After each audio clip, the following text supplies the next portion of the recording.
చెప్పి మాకు మద్దతుగా వచ్చినటువంటి డిఎస్ఎఫ్ఐ జాతీయ అధ్యక్షుడు డాక్టర్ వివేక్ గారికి మా తరపున ప్రత్యేక కృతజ్ఞతలు.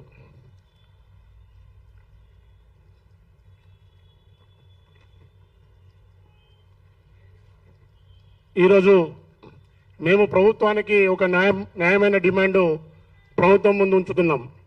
ముఖ్యంగా ఈ రాష్ట్రంలో పోలీస్ నోటిఫికేషన్కి సంబంధించి దాదాపుగా 19,000 ఖాళీలు ఈ యొక్క పోలీస్ రిక్రూట్మెంట్ బోర్డులో ఖాళీలు ఉన్నాయి.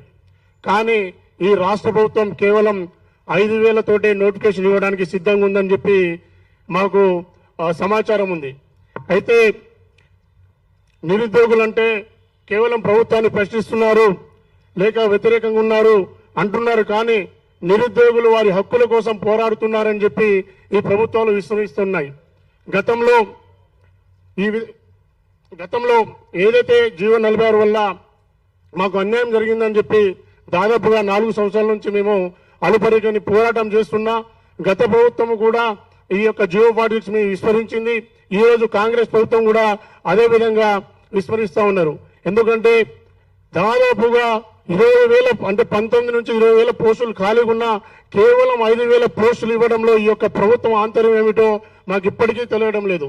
ఎందుకంటే దాదాపుగా పోలీస్ ఆస్పిరెంట్స్ కేవలం ఈ రాష్ట్రంలో దాదాపుగా 15 లక్షల మంది యొక్క పోలీస్ కానిస్టేబుల్ కోసం నోటిఫికేషన్ కోసం ఎదురు చూస్తున్నారు.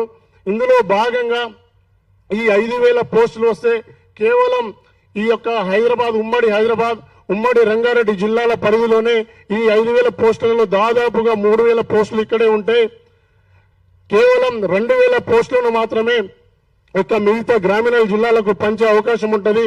ఒక ఎస్సీ ఎస్టీ రిజర్వేషన్లు అదేవిధంగా బీసీ రిజర్వేషన్లు ఇలా రిజర్వేషన్ వైజ్ గా పంచుకుంటూ పోతే కేవలం ఈ యొక్క రాష్ట్రంలో ఉన్న గ్రామీణ జిల్లాల్లో ఒక్కొక్క క్యాస్ట్ కి ఒక్కొక్క పోస్ట్ కూడా వచ్చే అవకాశం లేదు. కాబట్టి ఈ రాష్ట్ర ప్రభుత్వాన్ని వేడుకుంటూ హెచ్చరిస్తా ఉన్నాం. ఎందుకంటే మీకు ప్రభుత్వం వచ్చినప్పటి నుంచి ప్రజా ప్రభుత్వం రావడంలో కీలక పాత్ర వహించింది ఇక్కడున్న నిరుద్యోగ సోదరులే.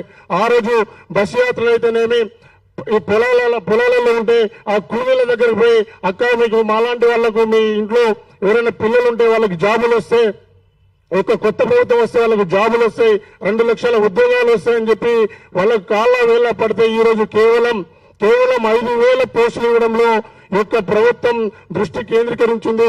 మిగతా పోస్టులను కలిపి 19,000 పోస్టులతోటి భారీ నోటిఫికేషన్ ఇచ్చేటట్టు ఈ ప్రభుత్వాన్ని వేడుకుంటున్నాం. దయచేసి ఈ ప్రభుత్వాన్ని మరొకసారి నిరుద్యోగుల పట్ల ఆలోచించి ముందడుగు వేయాలని కోరుతా ఉన్నాం. ఇప్పుడు డాక్టర్ వివేక్ గారిని మాట్లాడుతుందో కోరుతున్నాం. ఇంద్రానాయక్ గారు